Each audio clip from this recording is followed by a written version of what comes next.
Bueno, para mí es un gran placer, como siempre, tener la oportunidad de partir y hablar acerca de temas de competencia. Yo creo que el tema de competencia hoy en día es una de las materias de mayor auge, no solamente en Colombia, sino pues en el mundo. Yo creo que el derecho comercial tiene que ver mucho con la oferta y con la demanda, y es cómo la economía ha llegado poco a poco a temas de derecho comercial.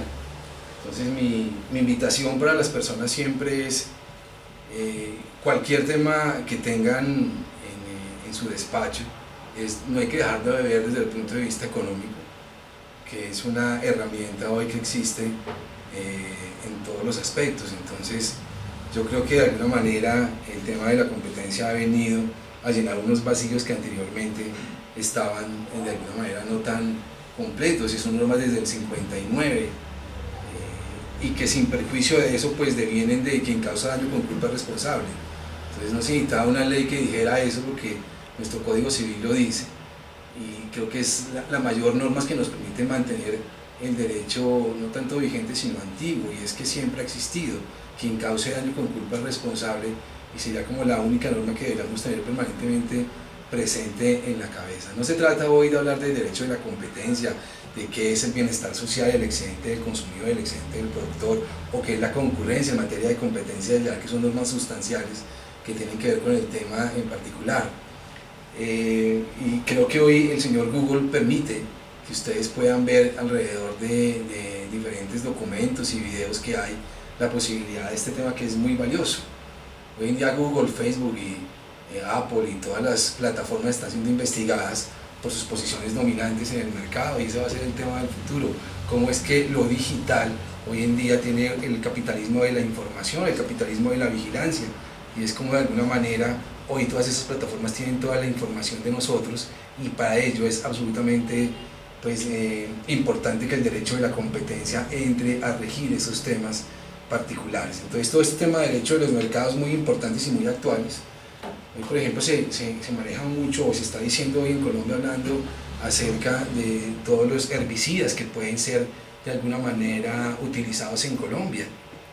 Y en materia de consumo hay unas normas que obligan a la superintendencia que cuando un producto sea riesgoso o haya por lo menos indicios de que es riesgoso, tiene que sacarlo del mercado. Entonces es una invitación para que la superintendencia vea eso, porque pues es una obligación ver que si hay algún tipo de producto que daña en algún momento, que pone en riesgo, así no esté probado, pero que haya un indicio que ponga en riesgo, debe sacarlo obligatoriamente del mercado, hacer un estudio y verificar si efectivamente pues hay la posibilidad de determinar si daña o no daña. Entonces a ese punto estamos llegando con el derecho de los mercados. Hoy se trata de mirar algunos puntos que tienen que ver con aspectos procesales. Entonces yo creo que ustedes son mucho más expertos y fuertes y sólidos en ese tema.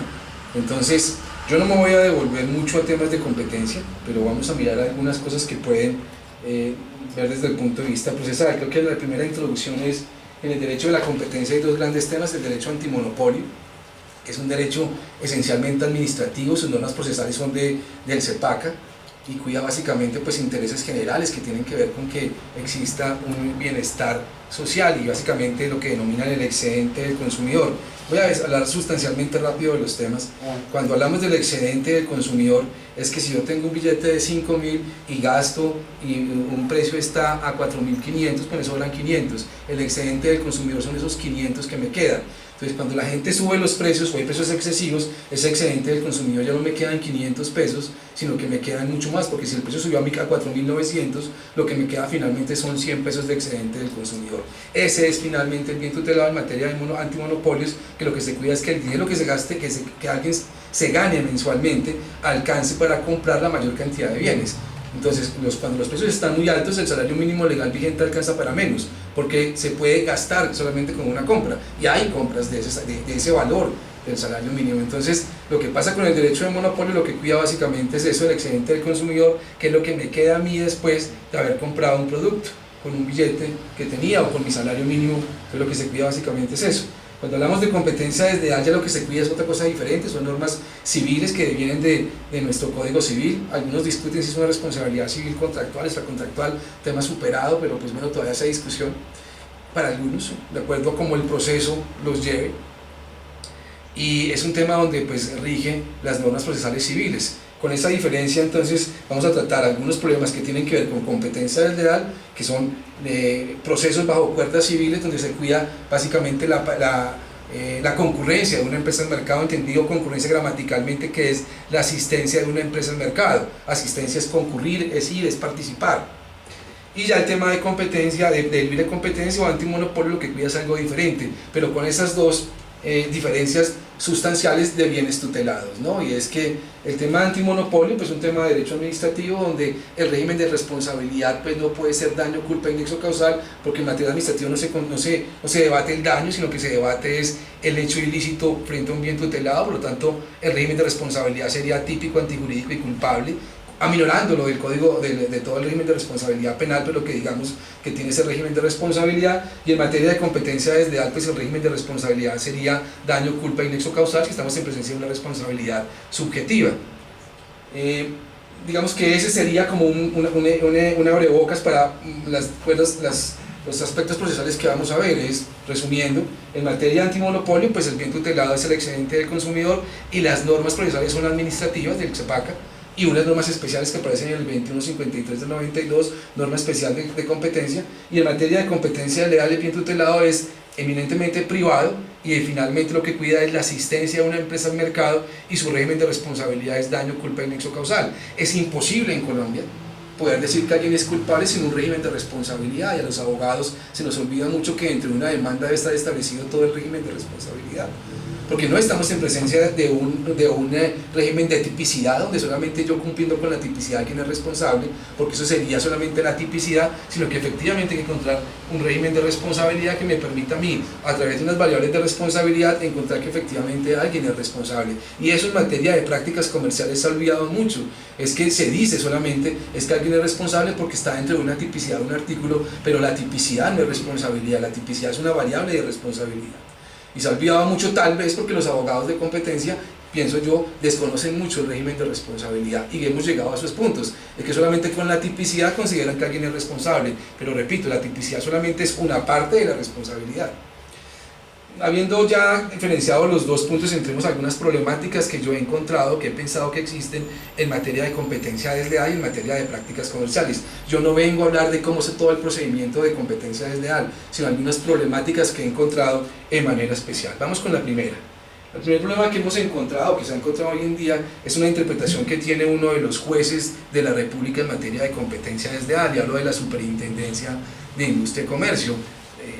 Espero que no caiga mal lo que voy a decir, es que la superintendencia en Bogotá puede ser el juez 49 de circuito, o el 48, o el 5, o el quinto, o el 10º, pero es uno de los tantos que pueden fallar en casos de competencia desleal. Evidentemente tiene un prestigio importante, y que en el tribunal van a mirar sus fallos, porque finalmente el que tiene que sacar la jurisprudencia en Colombia en materia de competencia desleal pues es la Corte Suprema de Justicia, cuando lleguen en casación los temas allá. De ahí para abajo está pues la primera instancia, la segunda y los que llegan a casación. Entonces, si bien es cierto, importantísima la superintendencia, digamos que hay otros jueces que también están elaborando una jurisprudencia. Hoy, ¿qué dice uno de esos jueces? La Superintendencia de Industria y Comercio, ¿qué dice respecto de los casos en los cuales hay una entidad pública que posee más del 50% de acciones que pertenecen al Estado, o que el 50% pertenece al Estado? Es una discusión que hoy se está debatiendo, porque la Superintendencia de Industria y Comercio ha considerado que en esos casos donde hay supuestamente un debate de competencia desleal y hay una entidad del Estado que tiene más del 50%, el competente no es la cuerda civil, sino que es la cuerda administrativa, porque el CEPACA tiene una norma especial que habla de ello. ¿Y qué dice esa norma especial? Que es el artículo 104 del CEPACA, jurisdicción de lo contencioso administrativo. La jurisdicción de lo contencioso administrativa está instituida para conocer, además de lo dispuesto en la Constitución Política y en leyes especiales, de las controversias y litigios originados en actos, contratos, hechos, omisiones y operaciones sujetos al derecho administrativo en los que estén involucradas las entidades públicas. En el parágrafo de este artículo se menciona: para los efectos de este código se entiende por entidad pública todo órgano o organismo o entidad estatal con independencia de su denominación, las sociedades o empresas en las que el Estado tenga una participación igual o superior al 50% de su capital, y los entes con aportes o participación estatal igual o superior al 50%. Es decir, para ponerlo en términos ya más castizos, si por ejemplo ETB adelanta un caso de competencia desleal con una entidad privada, ya no es la Superintendencia de Industria y Comercio, dice la Super, en materia de competencia desleal con facultades jurisdiccionales, la que puede conocer ese asunto. No sé qué pensarán los demás jueces de Colombia, de Bogotá y de Colombia, porque pues como les estoy diciendo, es una tesis de la Superintendencia de Industria y Comercio que hoy está en debate, y es que consideran que cuando hay un conflicto y está de por medio una responsabilidad contractual derivada, competencia desleal de un contrato o extracontractual donde participe una entidad donde tenga más del 50%, es la cuerda administrativa la que tiene que conocer bajo qué procedimiento, bien sea que hay un contrato, el proceso que trae particularmente el CEPACA cuando hay contratos, o si es de responsabilidad extracontractual, pues también lo debatirá el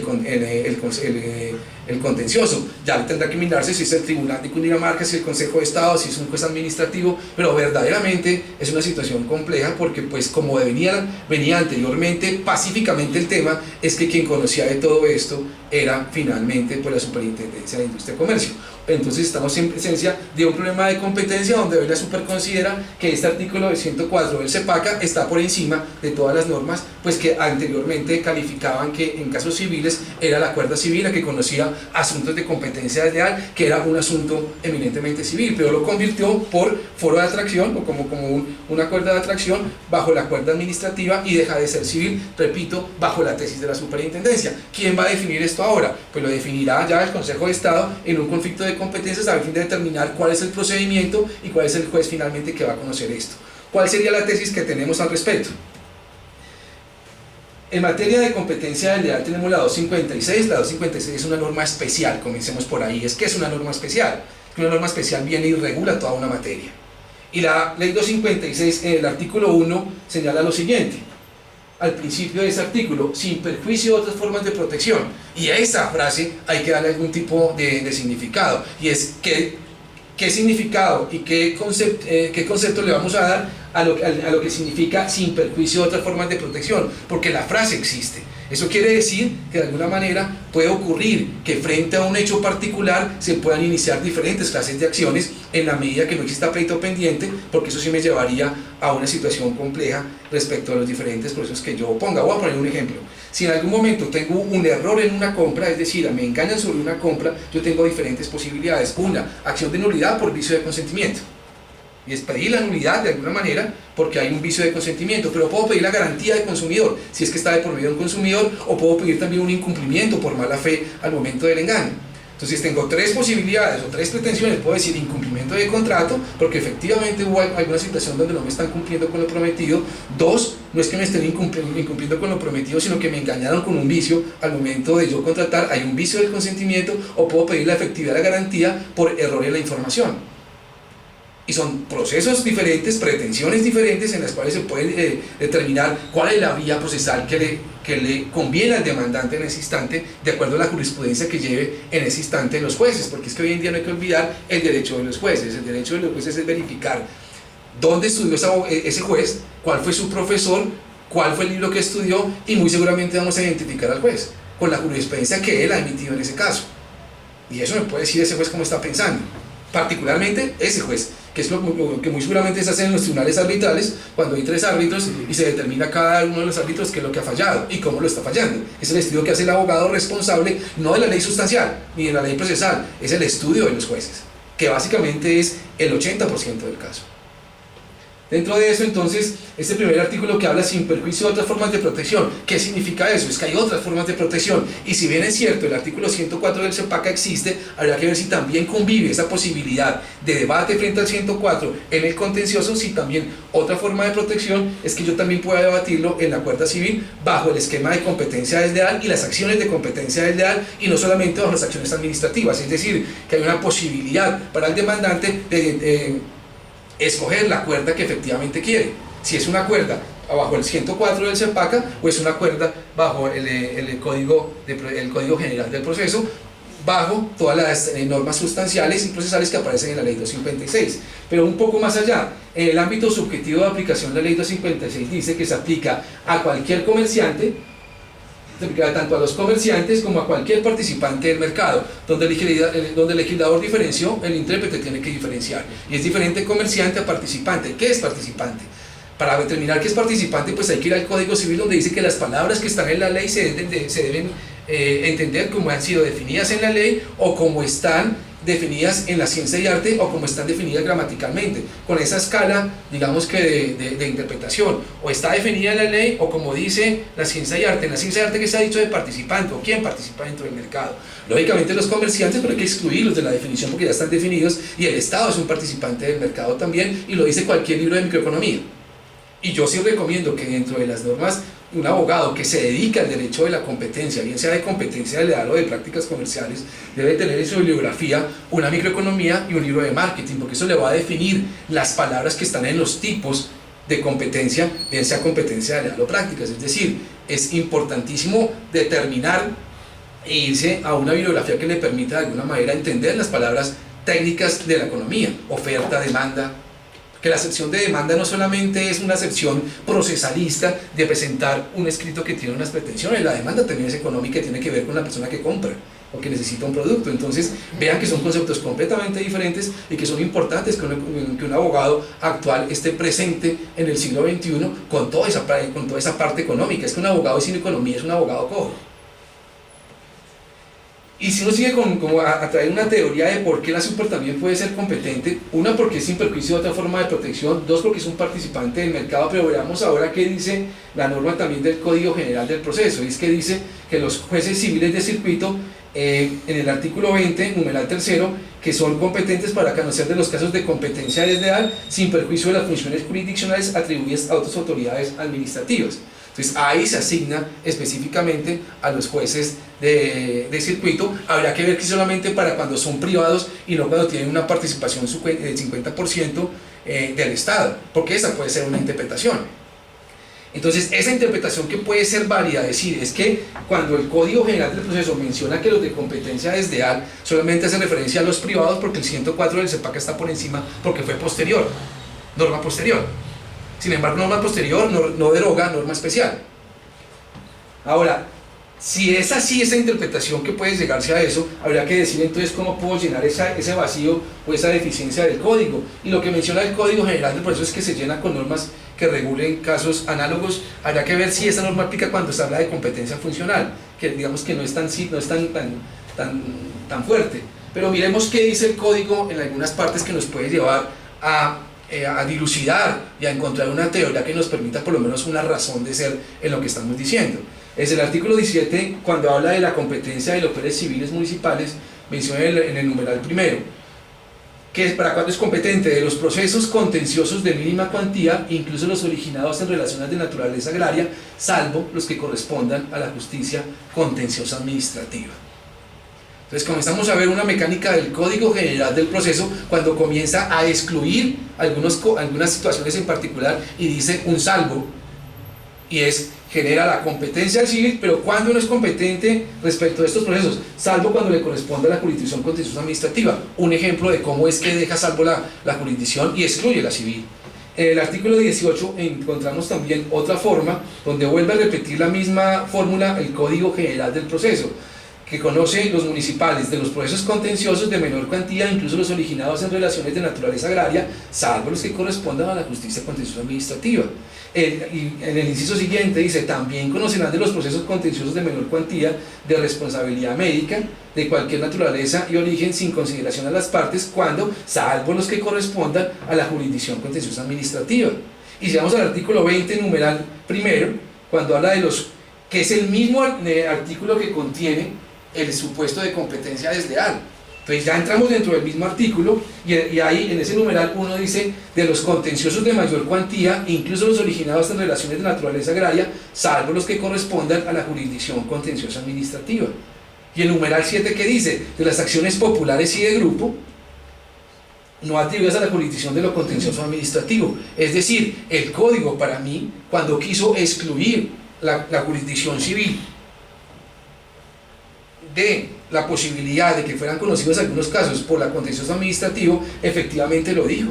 Pero para el caso de competencia desleal, si nos devolvemos un poco atrás, lo que dice es, cuando hace referencia en el mismo artículo 20 del Código General del Proceso, conocerá el juez de circuito de los de competencia desleal sin perjuicio de las funciones y jurisdicciones atribuidas a autoridades administrativas, pero no puso salvo los que tengan que conocer la justicia contencioso administrativa. Y si lo hubiese hecho de manera expresa como lo hizo con las demás, lo que me da a mí a pensar que la combinación de, uno, sin perjuicio de otras formas de protección, uno, que el Estado también es un participante del mercado, y el artículo lo dice, y los libros de microeconomía dicen que el Estado es un partícipe del mercado, y que adicionalmente cuando el Código General del Proceso quiso eliminar o dejar a salvo la justicia contenciosa administrativa, lo dijo expresamente, pero para el caso de competencia desleal no lo dijo.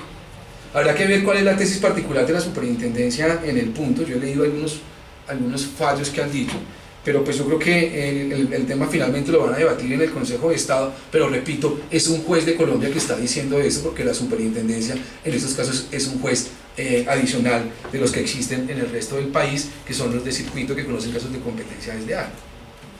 Vamos a un segundo problema. Con eso es como la tesis del primer problema, es pues que evidentemente cuando ETB se comporta de manera desleal, o BPM o algunas de las entidades que actúan como comerciantes, pues de alguna manera está aplicable la ley de competencia desleal, y que el juez competente, conocedor de todo ese punto, debería ser más la cuerda civil que la cuerda al contencioso administrativo.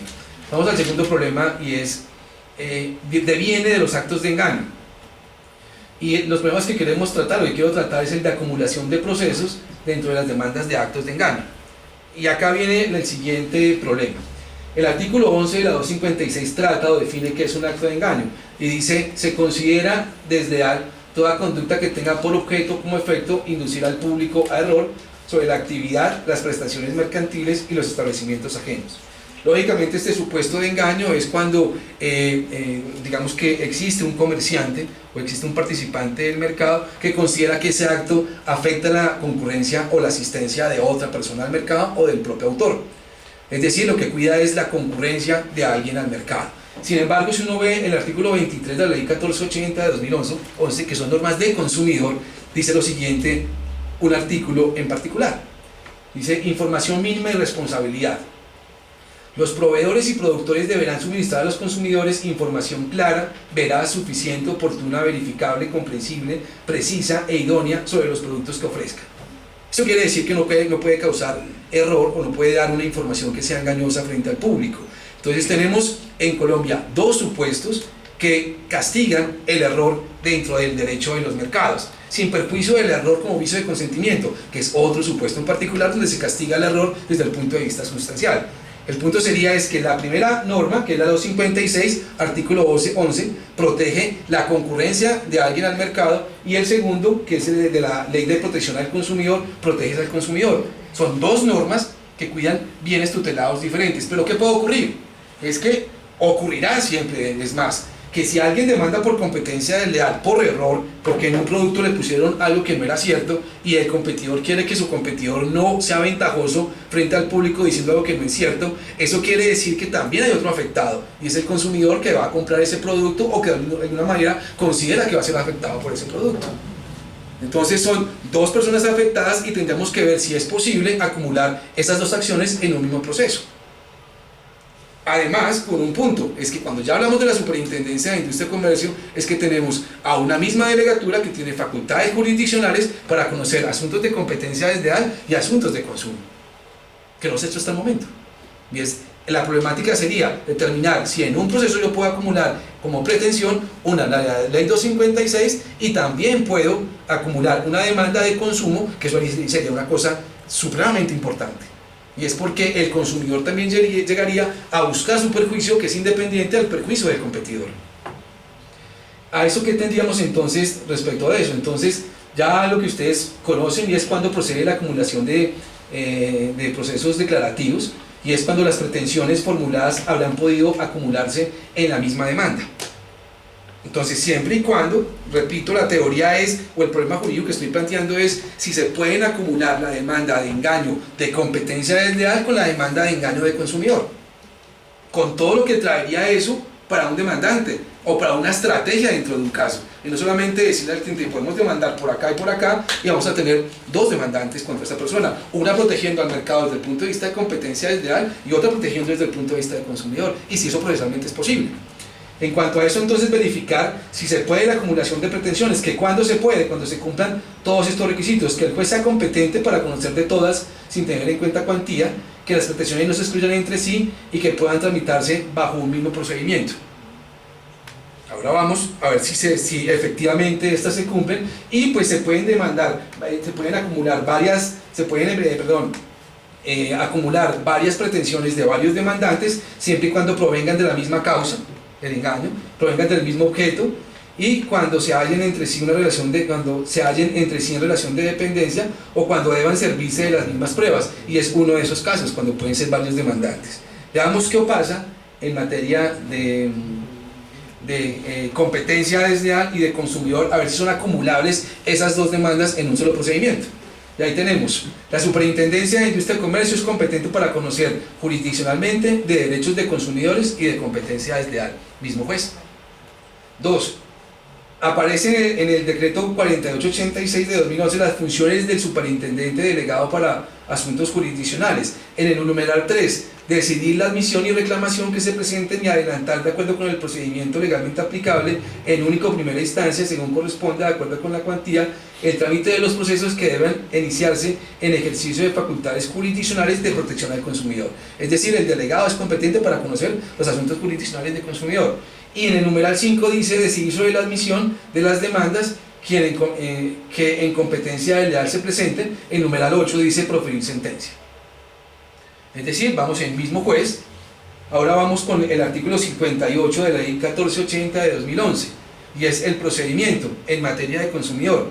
Los procesos que versen sobre violación a los derechos de los consumidores establecidos en normas generales o especiales en todos los sectores de la economía, a excepción de la responsabilidad por producto defectuoso, las acciones de grupo o las populares, se tramitarán por el procedimiento verbal sumario, con observancia de las siguientes reglas especiales, y trae unas reglas especiales. Es decir, lo que hay que determinar en este momento para saber si procede la acumulación es que efectivamente se adelante por el mismo procedimiento, por el mismo proceso, porque por lo menos el mismo juez sí es.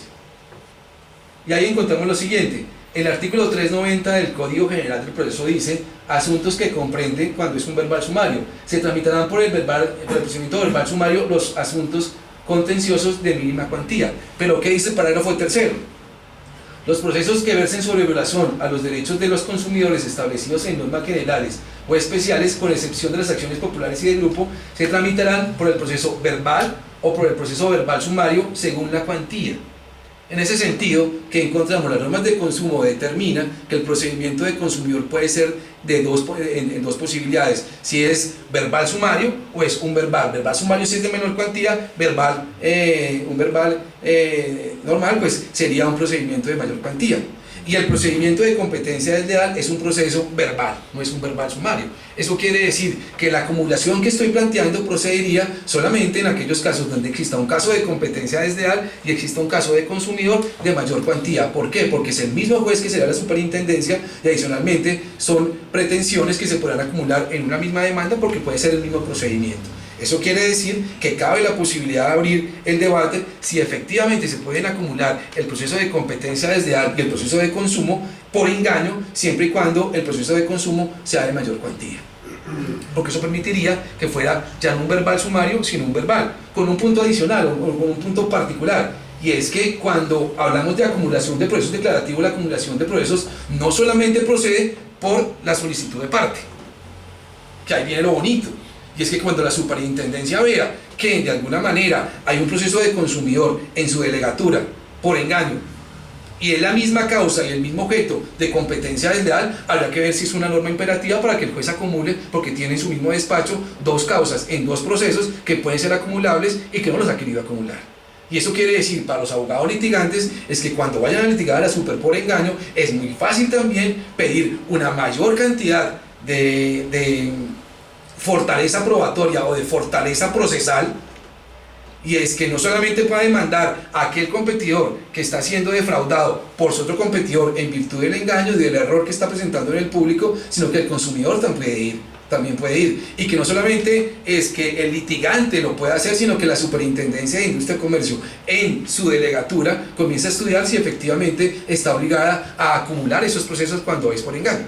Un juez le va a quedar un poco más complejo, pero cuando hablamos de la Super, que es un ente particularmente querido, disciplinado y ordenado, del cual pues no se duda de ello, es que si tiene un proceso particular, ya ha existido muchos donde ha podido proceder esa acumulación, porque es que cuando se ha demandado por engaño, y ese engaño es de grandes compañías y de grandes consumidores, los procesos han llegado por la delegatura de consumidor y por el grupo de consumo y por el grupo de competencia desleal, y los dos dependen del mismo delegado. Con eso tendríamos entonces otro problema, pues también que vale la pena, ya llevaríamos dos problemas: la competencia de la SIC para conocer entidades donde tenga más del 50% de participación en cuerda de competencia desleal, y dos, la posibilidad de acumular procesos de consumidor con los de competencia desleal. El tercer problema, o tercer, digamos que, debate procesal para tener en cuenta, y es el supuesto de inducción a la terminación de un contrato, y la solidaridad, subrogación legal y o cosa juzgada que ocurre dentro de ese proceso. En el caso de inducción a la ruptura contractual, en el supuesto, cuando ustedes lo puedan leer con calma, esto lo vamos a dejar, pero lo pueden leer con calma ya y pueden hacer como el seguimiento de lo que estamos diciendo. Existen dos grandes incisos. El primer inciso es la terminación irregular del contrato, es decir, se indujo un incumplimiento. Un tercero viola el principio de relatividad de los contratos y se mete en ese contrato y hace que una parte incumpla con la otra, lo influencia a la terminación o al incumplimiento. Y el segundo ya la terminación regular, cuando por engaño no permite, por ejemplo, que el contrato tenga una nueva vigencia o haya una renovación del contrato, sino que a través de maniobras engañosas hace que uno de los contratantes se retire del contrato tan pronto termina. Porque cuando tan pronto termina el contrato, la voluntad es poder seguir renovarlo, pero producto de la competencia desleal no continúa con el contrato por el engaño. De ese no vamos a hablar, vamos a hablar del incumplimiento de contractual, o sea, de la terminación irregular y no de la terminación regular. Por eso está solamente el primer inciso acá. Voy a leer la norma sustancial, que me parece importante, porque de esa norma vamos a hablar es si existe una solidaridad que nace de ese mismo supuesto, si hay una subrogación legal para que después vaya una acción de regreso. Entonces, se considera desleal la inducción a trabajadores, proveedores, clientes y demás obligados a infringir los deberes contractuales básicos que han contratado con los competidores. Es decir, hay una influencia para que alguien incumpla un contrato. Y generalmente es un competidor que va a influencia a otro, le daña el oído y hace que incumpla, y generalmente se lo lleva. No importa si se lo lleva porque eso es desviación de clientela. El punto por ahora solamente es que le hace incumplir el contrato. Veamos algún punto especial. El artículo 1568 del Código Civil habla de la obligación solidaria y que dice: pero en virtud de la convención, del testamento o de la ley puede exigirse a cada uno de los deudores o por cada uno de los acreedores el total de la deuda, y entonces la obligación es solidaria. Es decir, le puedo cobrar a cualquiera si es una solidaridad pasiva, y si es activa cualquiera puede cobrar y la deuda se entiende cancelada. Respecto de por qué nacería respecto a este supuesto una solidaridad, veamos el punto para poder entender por qué estoy hablando de solidaridad y por qué estoy hablando del caso de inducción a la ruptura contractual.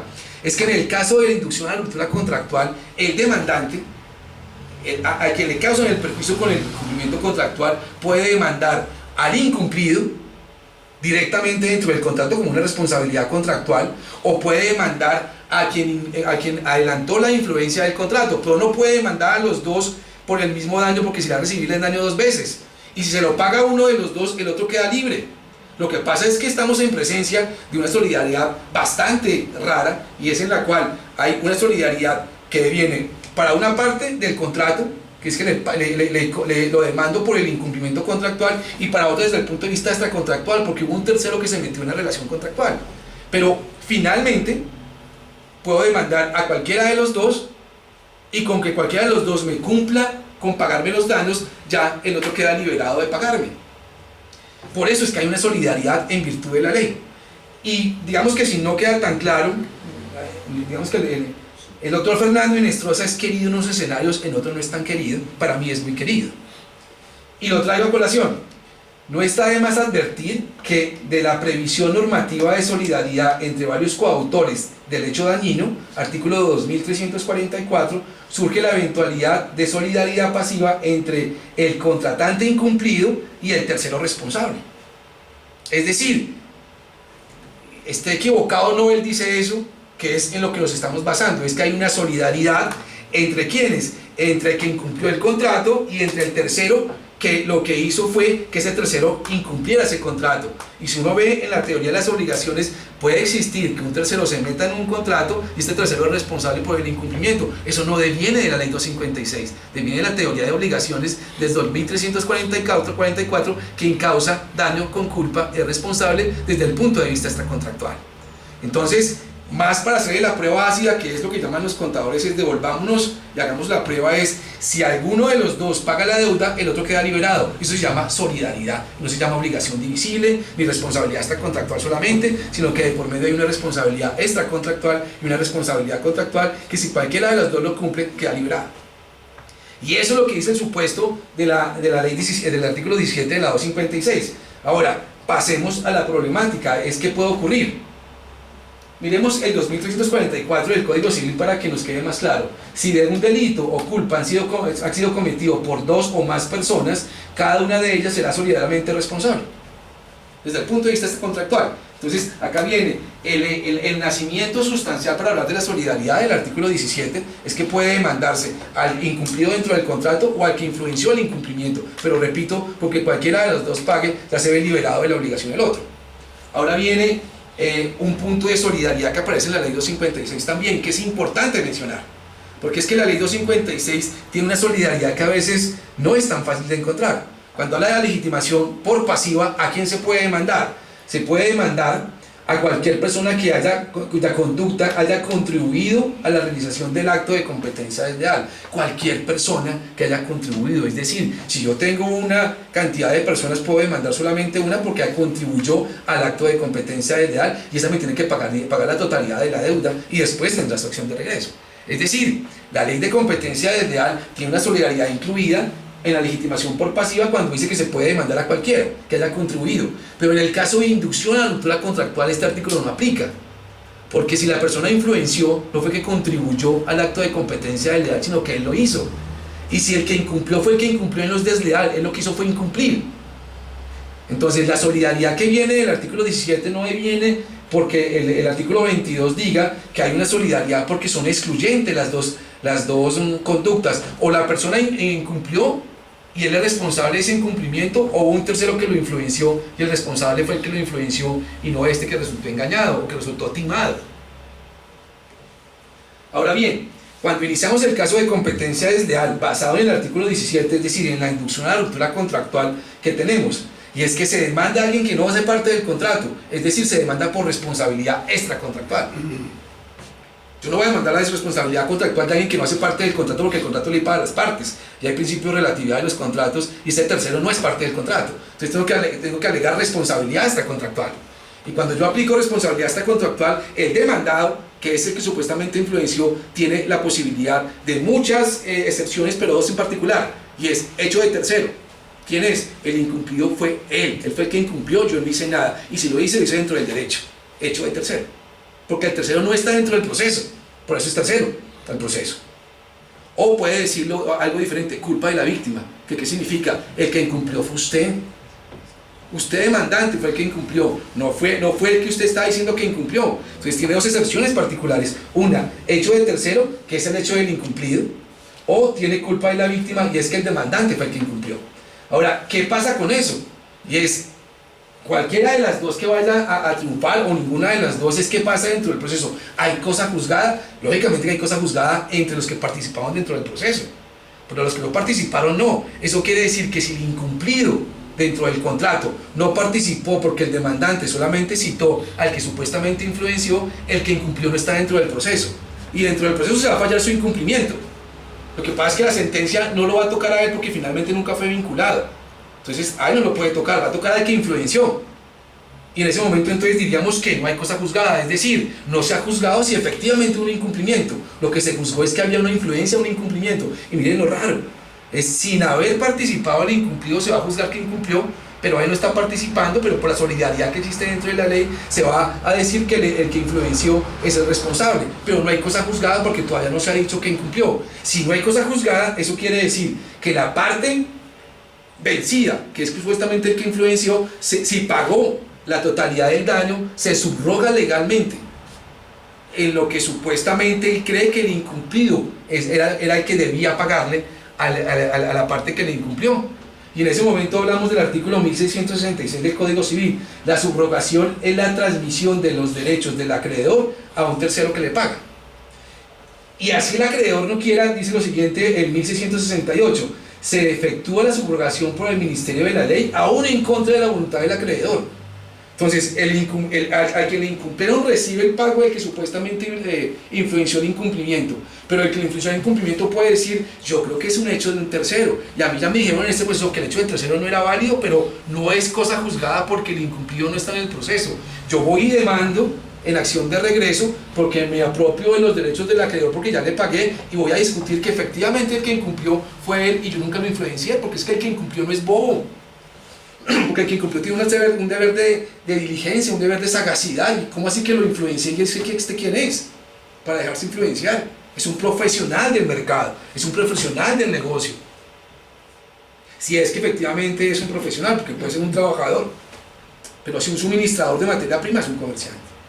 Y ahí cuando se devuelve la acción de regreso, ya la acción no es extracontractual, porque él se apropia del caparazón del que hacía parte del contrato, y la acción que va a debatir ahí es una acción contractual, donde se va a debatir si la obligación es de medio y resultado y si efectivamente hubo algún tipo de incumplimiento en una obligación de medio o una obligación de resultado. Es decir, cuando él estuvo en el conflicto con el que supuestamente le incumplieron dentro del contrato, él tuvo que ir a debatir una responsabilidad extracontractual porque así se la plantearon.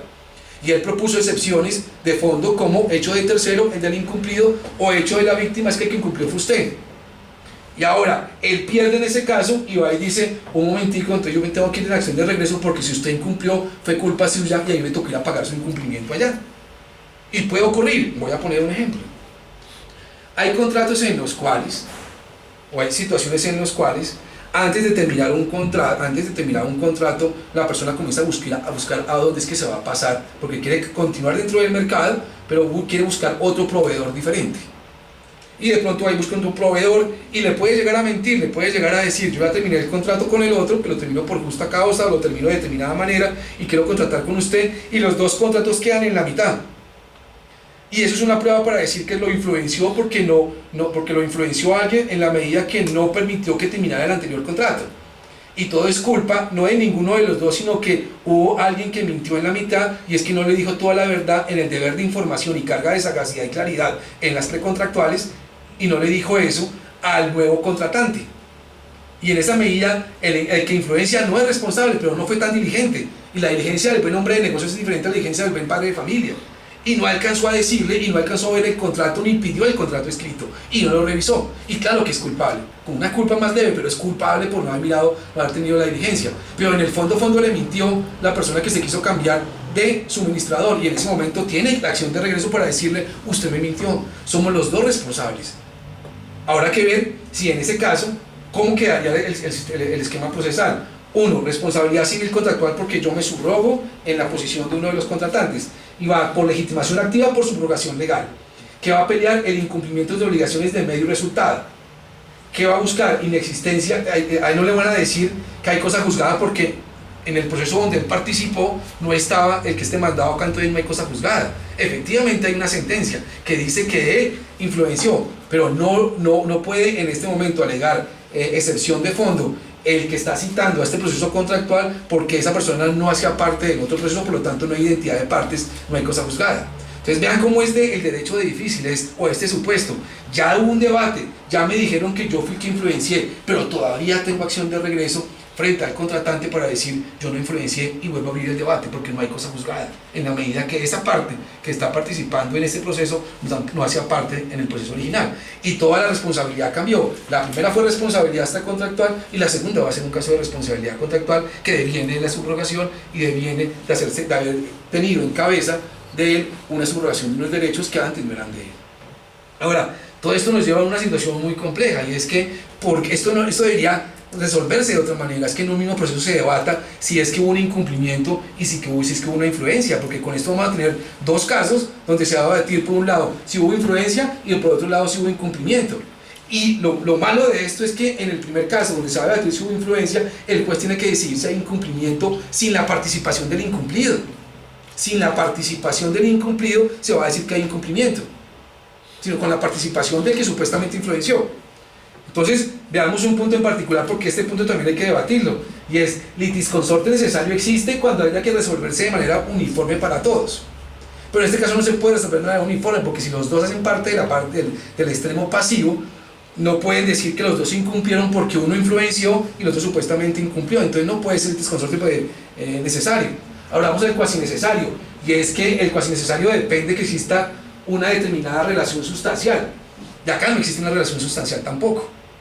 Y generalmente la solidaridad es cuasi necesario, porque si uno de los dos paga, el otro sale y queda sin necesidad, sin posibilidad de que le cobre. Pero en este caso lo que encontramos es que hay un litis consorte facultativo en la medida que no tienen la misma comunidad de suerte. Si fuese sido acumulado el incumplido con la persona que supuestamente está buscando ese castigo o responsabilidad por influencia, son litigantes separados, y por lo tanto pues es un caso excepcional de una solidaridad, porque generalmente la solidaridad es un caso de litis consorte cuasi necesario, pero en este caso es un caso de litis consorte facultativo en la medida que no hay una comunidad de suerte en los dos demandados en caso de ser acumulada. En resumen, tendríamos lo siguiente, que fue como se planteó el problema. El supuesto de inducción a la ruptura contractual es un supuesto donde no hay cosa juzgada respecto del incumplimiento del contrato. Cabe la posibilidad de acción de regreso, porque finalmente el incumplido nunca fue citado a ese caso, y puede abrirse nuevamente el debate, ya no desde el punto de vista de responsabilidad extracontractual, sino de responsabilidad contractual, porque me subrogo en los derechos de aquella persona que hace parte del contrato.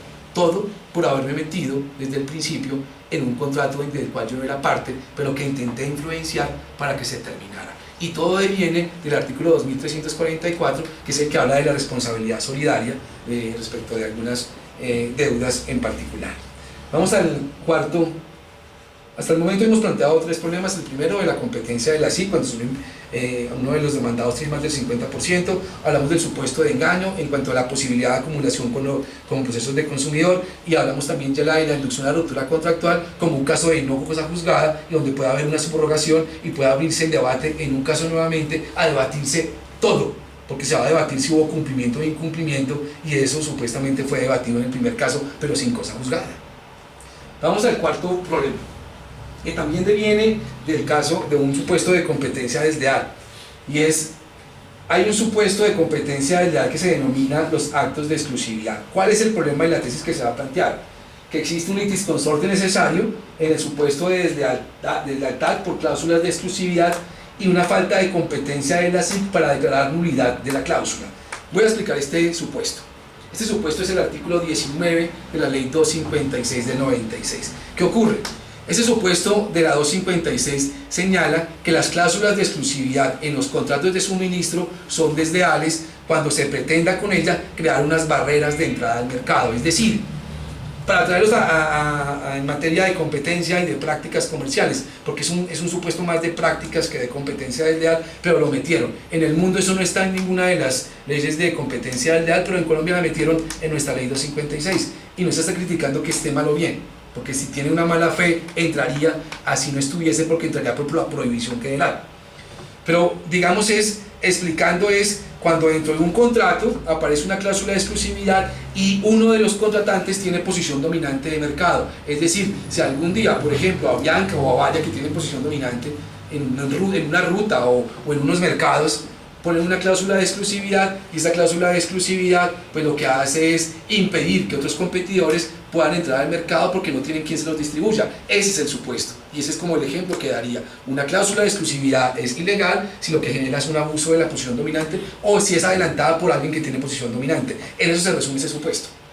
Pero ¿qué pasa cuando se demanda por competencia desleal? Es que la pretensión evidentemente tiene que ser declare que es desleal, pero quítela. Porque solamente que declare que es desleal, ¿para qué? Si todavía continúa la cláusula. sino que el supuesto es la declaro y la quita. Ahí que tendríamos, y es el contrato de ley para las partes, pero con un punto, y no puede ser invalidado sino por su consentimiento mutuo o por causas legales. Después, ¿qué dice? Como algo que deviene no del tema de competencia desleal, sino del tema antimonopolio, porque el supuesto que estamos viendo de cláusulas de exclusividad señala, se considera desleal pactada en los contratos de exclusividad, cláusulas de exclusividad, cuando dichas cláusulas tengan por objeto o como efecto restringir el acceso de los competidores al mercado. Restringir el acceso de los competidores al mercado es básicamente lo que dice el artículo 45 combinado con el 47 del 2153. ¿Qué es un acuerdo? Un acuerdo es un cartel. ¿Un cartel cómo puede ser? Puede estar en un contrato, porque la definición de acuerdo es todo contrato, convenio, concertación, práctica concertada o paralela.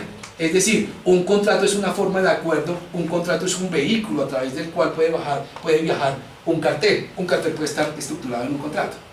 Ahora, cuando ya regulan cuando hay un cartel restrictivo, que son muchas clases, el numeral 10 del artículo 47 dice que una forma de cartel, es decir, de contrato restrictivo, se presenta cuando tenga como efecto impedir a terceros el acceso a los mercados o a los canales de comercialización. Es decir, la 256 en el artículo 19 está reproduciendo lo que ya está castigado en las normas de prácticas comerciales cuando dice que se restringe la competencia por imponer una barrera.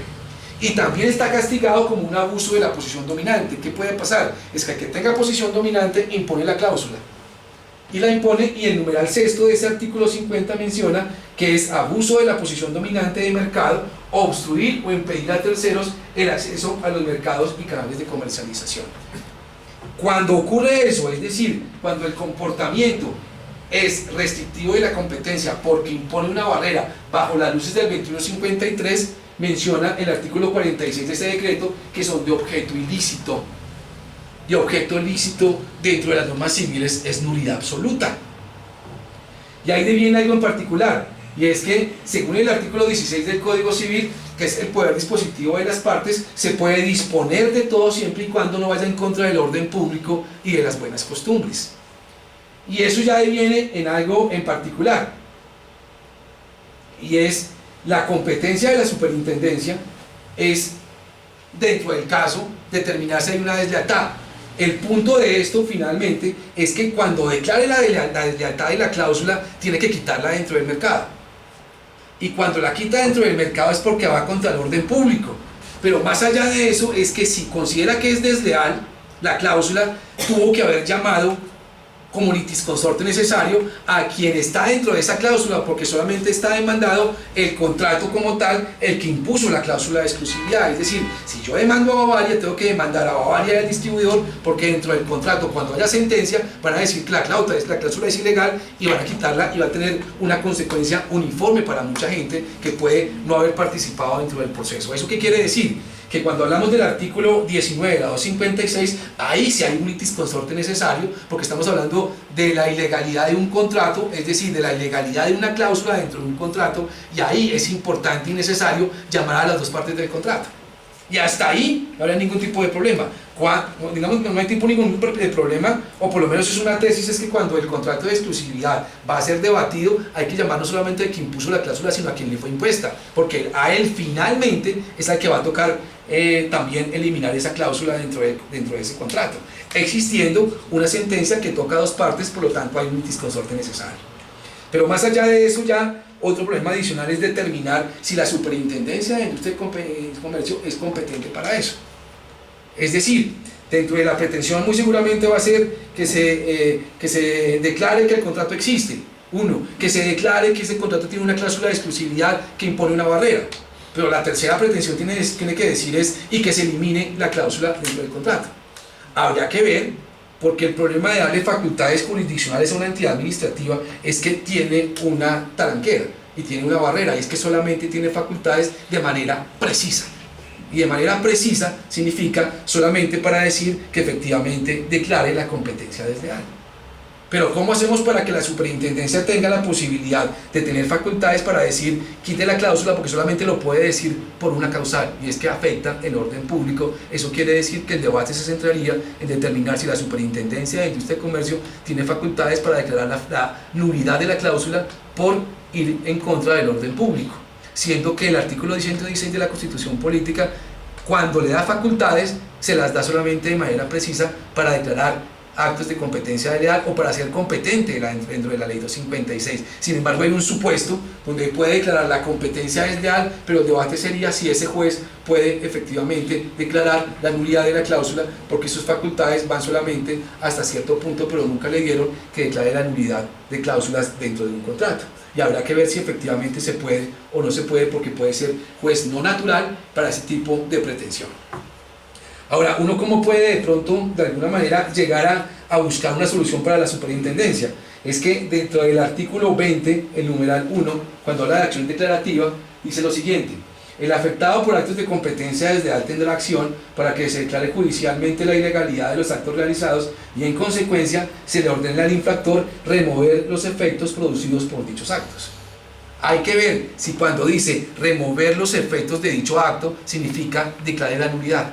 Porque si la superintendencia es competente en competencia desleal, si ese remover significa declarar la nulidad, lo cual yo no comparto, pienso que es de manera precisa solamente declarar los actos de competencia desleal, pero cuando se va a meter dentro de un contrato, en contra de la voluntad de las partes, solamente lo puede hacer por una causal, o solamente lo puede hacer una persona, y es el juez competente para declarar la nulidad de esa cláusula, quien puede remover los efectos. Y me devuelvo un poco a la definición de contrato. Todo contrato legalmente celebrado es una ley para las partes y no puede ser invalidado, sino por consentimiento mutuo o por causas legales. Y la única causa para remover o para declarar la invalidez de una cláusula es nulidad absoluta, y la superintendencia, al parecer, no le dieron esa facultad desde el principio, y creo que un litigante puede alegárselo a la super señalándole: usted no es competente para sacar esa cláusula dentro del contrato. Para un juez sería diferente, porque un juez tiene esa facultad, pero la superintendencia está un poco más limitada. Yo he dicho que cuando a veces le otorgan facultades jurisdiccionales a las entidades administrativas, es como dice Calle 13, y es caminar con un solo pie, pero pues caminan, pero con un solo pie. Muy bien, dentro de esto con eso acabaríamos como los supuestos de competencia desleal, que yo veo unas vicisitudes, que vimos 4 problemas: lo que pasa en el supuesto de engaño, la posible acumulación con el consumidor, de inducción a la ruptura contractual, es que hay cosa juzgada pero no hay cosa juzgada, y del caso de las cláusulas de exclusividad, pues que hay un litis consorte necesario, y si la super efectivamente es competente para sacar esa cláusula del contrato por orden público, es decir, por nulidad absoluta, y también la competencia que tiene la superintendencia para conocer, o los jueces que tienen para conocer, de asuntos donde el Estado sea uno de los partícipes con más del 50%. Vamos ahora a 2 problemas más que tienen que ver con prácticas comerciales restrictivas. ¿Cómo voy de tiempo? ¿Cuánto me queda? No me voy a demorar mucho. Acá solamente son 2 vicisitudes, lo que les decía desde el principio, y es que una cosa es el asunto de competencia desleal, donde identificamos 4 problemas. La competencia desleal, su código es el Código General del Proceso, y es pues básicamente un conflicto entre 2 particulares o participantes del mercado. Ahora, el caso de prácticas, pues también en esos, la Superintendencia de Industria y Comercio, en su delegatura de protección de la competencia, pues adelanta unos casos, y hay algunos puntos que me gustaría con ustedes debatir, porque son eminentemente procesales. El primero es el siguiente: voy a leer un artículo que es el artículo 3º de la ley 1340 de 2009. La 1340 trae todo el régimen de prácticas comerciales restrictivas, y comienza por lo siguiente. Y es, la 1340 dice lo siguiente: propósitos de las actuaciones administrativas. Eso significa cuando la superintendencia tiene una función. Dice: velar por la observancia de las disposiciones sobre protección de la competencia, atender las reclamaciones o quejas por hechos que pudieran implicar su contravención, y dar trámite a aquellas que sean significativas, para alcanzar los siguientes propósitos. Es decir, el problema que planteo es cuál es el alcance de la palabra significativa, porque solamente le puede dar trámite a aquellas que sean significativas, y no le puede dar trámite a aquellas que no sean significativas. Entonces, el punto sería para cuáles es competente y para cuáles no es competente. Sería competente para aquellas que sean significativas, y no será competente para aquellas que no sean significativas. Y si leemos el parágrafo, dice lo siguiente: la Superintendencia de Industria y Comercio tendrá en cuenta los propósitos de que trata el presente artículo al momento de resolver sobre la significatividad de la práctica e iniciar o no una investigación. O sea, si es significativa puede iniciar o no iniciar la investigación, sin perjuicio que ese solo hecho afecte el juicio de licitud de la conducta. ¿Qué ha pasado? Para explicarles el problema en el cual, que es un problema procesal, porque es, o la significatividad es un problema de juez natural, es solamente soy competente para conocer lo que está significativo, o la significatividad es un problema de antijuricidad, porque ¿qué dice el artículo? Que sean significativas para alcanzar en particular los siguientes propósitos: la libre participación de las empresas, es significativa cuando yo busque que se está afectando la participación de las empresas, porque el propósito es que se busque esa participación, o que el consumidor tenga un bienestar, o que haya una eficiencia económica. Es decir, significativo es el bien tutelado en materia de competencia. Sin embargo, acá lo asocian es, solamente comiencen las significativas y no comiencen las que no son significativas. Es decir, la SIG es competente para conocer aquello que no está significativo o tiene derecho a cerrar. ¿Qué está pasando en la práctica para contarles el problema procesal? La superintendencia, al momento de abrir una investigación, lo que hace es adelanta un acto de trámite, porque el acto de trámite es con el cual inicia una investigación. Administrativamente y procesalmente, desde el punto de vista procedimental administrativo, los actos de trámite no tienen recurso, porque son de trámite. El que tiene recurso es el acto de fondo. Entonces el acto de trámite no tiene. Entonces, al momento de abrir investigación, abre investigación y no tiene recurso. Y al final, cuando ya decide el comportamiento si es restrictivo, si se le pone en debate que el comportamiento no era significativo, lo que ella dice es: eso yo lo decidí atrás y ya está juzgado esa parte, y acá yo no lo voy a discutir con usted, porque la parte de significativo, ¿dónde se discute? Se discute al momento de abrir la investigación. Por lo tanto, la persona que quiere debatir si el comportamiento es significativo o no, no lo puede ser al momento de apertura, porque al momento de apertura no hay recurso porque es de trámite. Y tampoco lo puede decidir al final, porque al final no lo puede debatir, porque eso fue ya decidido al principio, por lo tanto ya fue objeto de debate. Eso quiere decir que en ningún momento se tiene recurso, ni al momento de abrir investigación porque el acto es de trámite, ni al final tampoco se puede discutir porque ya fue discutido en el acto de apertura, y ese acto de apertura no tenía recursos. Eso quiere decir que nunca va a haber contradicción.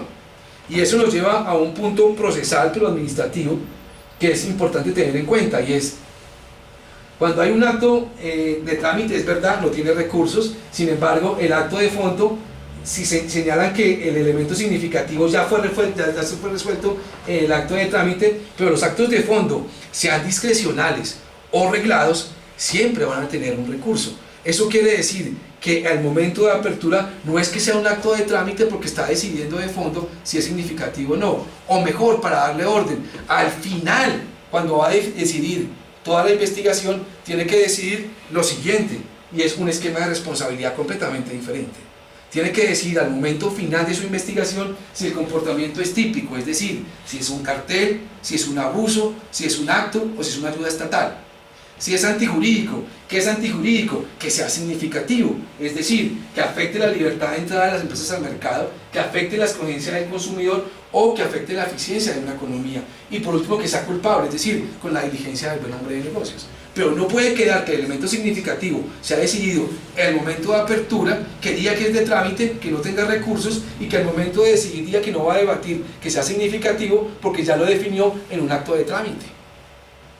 Por lo tanto, pues digamos que hay una situación, pues una problemática que de alguna manera pues tiene que resolverse, porque pues la superintendencia, bajo la anterior administración, yo no sé cómo la estará debatiendo, pero el doctor Robledo lo decidió de esa manera, creo que equivocadamente, y es decir que cuando decida si es significativo o no, nunca lo va a debatir no se debate con el administrado, porque está decidido en un acto de trámite, y que al final, cuando decide la investigación de fondo, ya no lo va a debatir porque ya fue decidido en un acto de trámite anteriormente.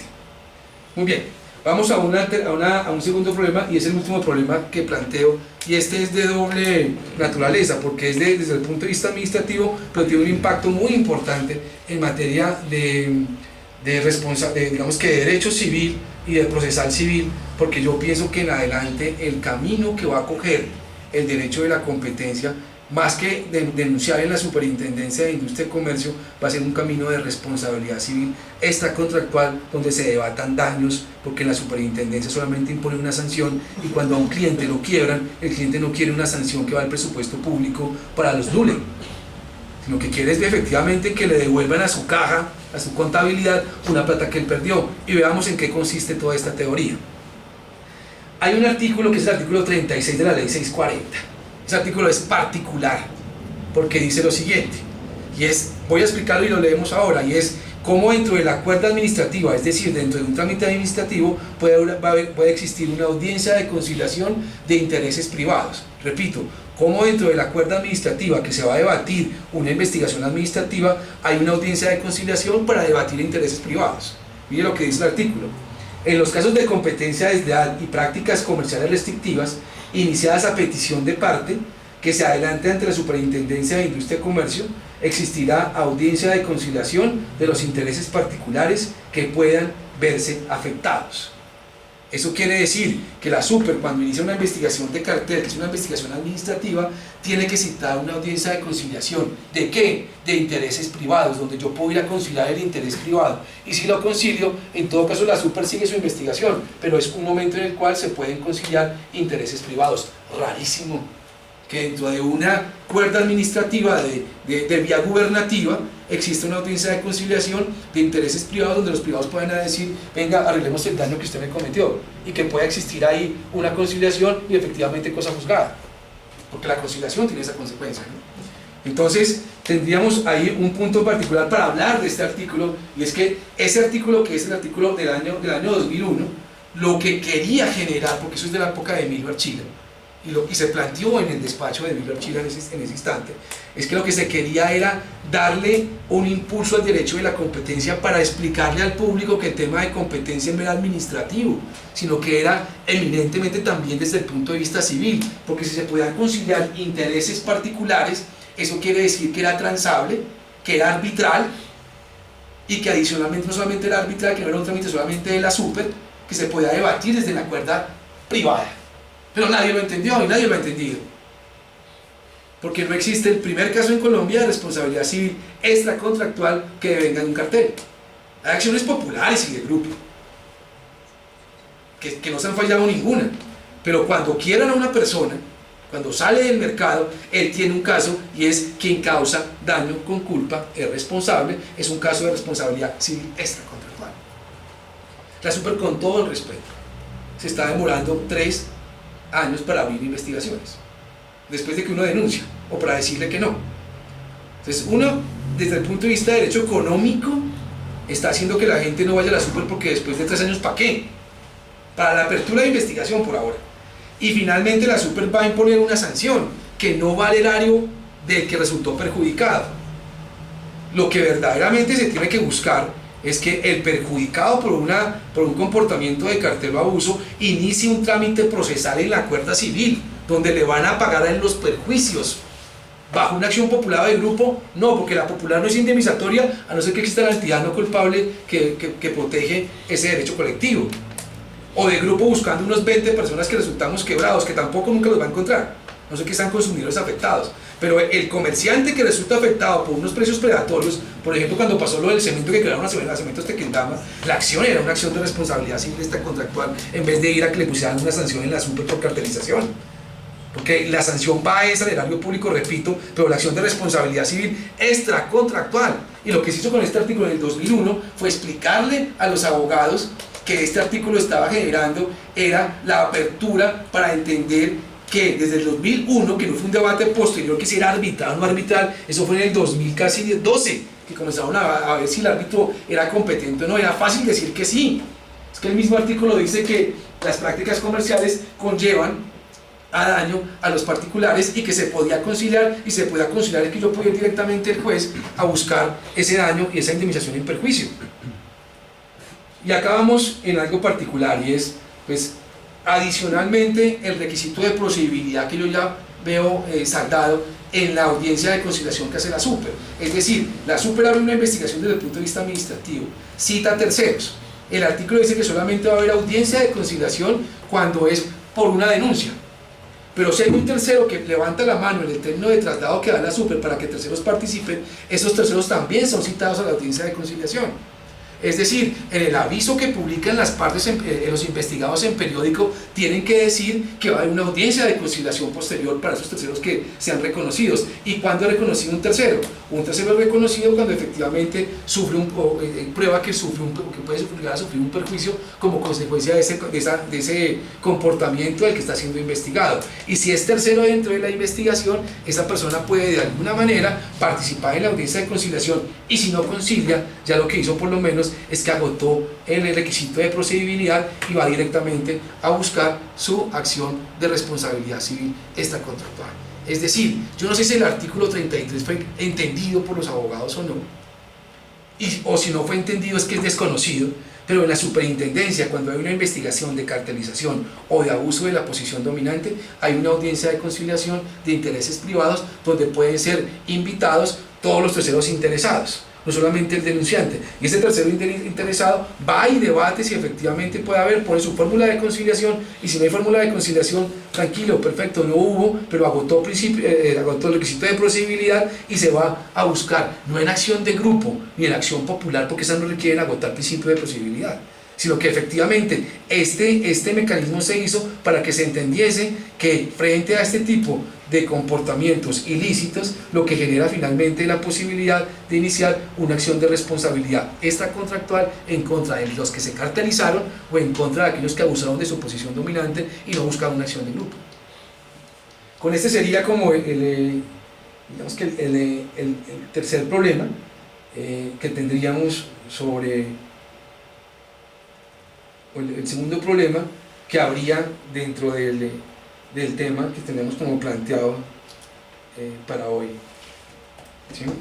Con eso entonces tendríamos como el resumen de 4 problemas desde el punto de vista de competencia del DEAL, para hacer un resumen ya final, que está un poco agotador volverlo a repetir, y es, pues, el primero, la competencia de la SIC, cuando estamos, o de los jueces, cuando está en presencia un comerciante, un participante donde el Estado tiene más del 50%, es que pensamos que sí, por todo lo que dijimos. En materia de engaño, si hay la posibilidad de acumular acciones de consumidor y competencia del DEAL en el mismo proceso, en la medida que sean de consumidor de mayor cuantía, para que sea el mismo procedimiento, y ya que es el mismo funcionario el que la conoce, la delegatura de competencia. 3, los actos de exclusividad y el disconsorte que ocurre ahí de cláusulas de exclusividad, pero también la posible falta de competencia de la SUBE para decretar la nulidad en aquellos contratos y aquellas cláusulas que quiere sacarlas. Igualmente hablamos, pues, de 2 puntos en materia de prácticas comerciales que tienen que ver con la acción de responsabilidad extracontractual, el agotamiento de requisito de procedibilidad en la cuerda administrativa, raro que se pueda hacer en la cuerda administrativa para ir a la cuerda civil, y también, pues, en materia de prácticas, pues, el concepto de significativo, y cómo lo significativo, pues, es un componente de juez natural, de competencia, de juez natural, o es una parte de la antijuricidad desde el punto de vista de responsabilidad. Y, pues, en materia de competencia desleal, también el supuesto de inducción a la ruptura contractual, donde hablábamos, pues, que finalmente era un caso donde había una cosa juzgada, pero no había cosa juzgada porque había una subrogación en aquel que era encontrado responsable en la acción de competencia desleal, que podía ir a cobrar al incumplido mediante un proceso de responsabilidad contractual. Esos son como algunos problemas que yo he encontrado en algunos supuestos y con el día a día de los casos que se han ido elaborando, y pues que generan, a veces uno cree que no son hechos reales o que no pasan realmente en los procesos, pero más ustedes que yo saben que un litigante busca por dónde ganar un caso. Yo creo que un litigante es un mercenario de información. Nosotros no somos jueces, si fuéramos jueces pues seríamos jueces, pero somos, con la información que tenemos, cuál de toda esa información es la que más le conviene al cliente, pero nunca contradiciendo lo que uno ha escrito, porque pues ese es el valor que uno tiene, es no contradecir lo que ha escrito, y si lo contradice es porque cambia de posición dentro de un mismo libro, cuando emite nuevamente un libro, para tener fuerza en lo que se está diciendo y por lo menos credibilidad, ¿no? Es mercenario de información, utilizo la que me sirve para el caso, pero nunca contradigo lo que he dicho. Muy amables, gracias.